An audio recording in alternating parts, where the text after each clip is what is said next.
Jumanji 1995 ఒక board game. అది మీ కళ్ళ ముందే నిజమైతే అడవిలోని క్రూర మృగాలు మీ ఇంట్లోకి వస్తే ఊహించడానికి భయంకరంగా ఉంది కదా.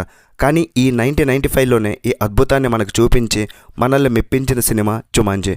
ఈ మూవీలోని A to Z డీటెయిల్స్ మీకోసం ఈరోజు. జుమాంజీ కేవలం ఒక పిల్లల సినిమా కాదు, ఇది ఒక ఎమోషనల్ అడ్వెంచర్. అందుకే 30 ఏళ్ళైనా సరే ఇప్పటికి కూడా దీని క్రేజ్ అయితే తగ్గలేదు. ఆ తర్వాత వచ్చిన సీక్వెల్స్ బాగున్నా సరే ఒరిజినల్ జుమాంజీ ఇచ్చే ఆ కిక్కే వేరు. ఇప్పుడు దీని గురించి ఎందుకని అంటారా, ఓల్డ్ మూవీస్ని మళ్ళీ క్వాలిటీతో బ్లూరేగా మార్చి తీసుకొస్తూ ఉన్నారు. అలాగే మన మూవీ రూల్స్ బ్యాచ్ చూస్తుంటారు కదా, అందులో కూడా అప్లోడ్ అయ్యింది తెలుగులో. అండ్ ఆల్సో మన సబ్స్క్రైబర్ కూడా అడిగారు రివ్యూ కావాలని. నేనైతే ఈ సినిమాని CD DVD ప్లేయర్లు ఎన్నిసార్లు చూసానో తెలీదు, అండ్ టీవీలో కూడా చాలాసార్లు కూడా చూసాను. సినిమా నచ్చింది, బాగుంది, బ్లాక్ బస్టర్ అనే మాటలు చాలా తక్కువ. ఇది ఒక అద్భుతమైన సినిమా, ఇది ఒక సూపర్ బ్లాక్ బస్టర్ అద్భుతమైన సినిమా అని అంటారు. కానీ ఇది ఒక్క ఆస్కార్ కూడా గెలవలేదు, అసలు ఆస్కార్కి కూడా నామినేట్ కూడా కాలేదు. చాలామందికి ఇది ఆశ్చర్యకరంగా అనిపించవచ్చు, కానీ కొన్ని కారణాలు ఉన్నాయి, అవి లాస్ట్లో చెప్తాను. జుమాంజీ అంటే కేవలం ఒక అడ్వెంచర్ సినిమా మాత్రమే కాదు, ఇది భయం గురించి చెప్పే ఒక సినిమా. 1969లో ఒక చిన్న అబ్బాయి అలియాస్ అలన్ పారిష్ గేమ్ ఆడుతూ అందులో చిక్కుకుపోతాడు. తర్వాత జరిగే కాన్సిక్వెన్సెస్ ఏంటి అనేది చూడాల్సిందే. అంటే ఎవరైనా మూవీ చూడకపోతే చూడండి, చూసుంటారు చాలామంది కూడా, అండ్ చూడని వాళ్ళ గురించి చెప్తున్నాను. సో ఎక్కువ స్పాయిలర్స్ చెప్పడం లేదు. ఈ సినిమాలో ప్రతి డైస్ రోల్ ఒక కొత్త ప్రమాదాన్ని అయితే తీసుకొస్తూ ఉంటుంది. మొదటి నుండి చివరి వరకు కూడా ఒక రోలర్ కోస్టర్ రైడ్ లాగా సాగుద్ది. అందులో అలన్ పారిష్ పాత్ర తన తండ్రితో ఉన్న భయాన్ని ఎలా అధిగమించాడో అనే ఎమోషనల్ యాంగిల్ కూడా చాలా సూపర్గా ఉంటుంది. సినిమా ఇంత పెద్ద హిట్ అవ్వడానికి కారణం కూడా ఒకటి, రాబిన్ విలియమ్సన్.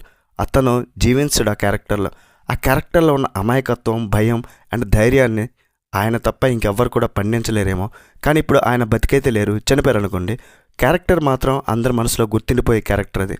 అలన్ పారిష్ తండ్రిగా మరియు అడవిలో ఉన్న వేటాడే వ్యాన్ షెల్డ్ అదే హంటర్గా నటించింది ఒక్కరే, ఆయనే జొనాథన్ హైడ్. అంటే అలన్ తన తండ్రి పట్ల ఉన్న భయాన్ని వ్యాన్ పెల్ట్ రూపంలో ఎదుర్కొంటాడు అనమాట. ఇది ఒక గొప్ప క్యారెక్టర్ డెప్త్. ఆ డైరెక్టర్ ఆలోచన బాగుంది కదా. అప్పట్లో చైల్డ్ ఆర్టిస్ట్గా క్రిస్టన్ డంట్ అద్భుతంగా నటించిందండి. 1995 కాలంలోనే అంత గ్రాఫిక్సా అని అందరూ ఆశ్చర్యపోయారు. ఈ సినిమా కోసం industrial light and magic ILM అనే ఒక కంపెనీ పనిచేసిందంట. అప్పట్లో జంతువుల మీద జుట్టు డిజిటల్గా క్రియేట్ చేయడం చాలా కష్టం. కానీ జుమాంజీ కోసం ప్రత్యేకంగా సాఫ్ట్వేర్ తయారు చేసి సింహం, కోతుల్ని రియలిస్టిక్గా చూపించారు. కేవలం గ్రాఫిక్స్ మాత్రమే కాదు, చాలా చోట్ల నిజమైన మెకానికల్ రోబోట్స్ వాడారు. ఆ మొసలి, పెద్ద సాలెపురుగులు అన్నీ కూడా సెట్లో నిజంగా కదిలేలా తయారు చేశారు. అందుకే అవి అంత న్యాచురల్గా కనిపిస్తూ ఉంటాయి. బడ్జెట్ ఎంతో తెలుసా ఈ మూవీకి పెట్టింది? $65 మిలియన్ సుమారుగా. వరల్డ్ వైడ్గా $262 మిలియన్ పైగా వసూలు చేసి 1995లో టాప్ 10 గ్రాసింగ్ మూవీస్లలో ఒకటిగా నిలిచింది. ఆ క్లైమాక్స్లో వచ్చే వరద సీన్ కోసం పిల్లలైతే 8 రోజుల పాటు నీళ్ళలోనే షూటింగ్ చేశారు. రాబిన్ విలియమ్స్ ఆ పిల్లల పట్ల చాలా కేరింగ్గా ఉండేవారంట. డైరెక్టర్ జో జాన్టన్, ఈయనే Captain America first movie director కూడా.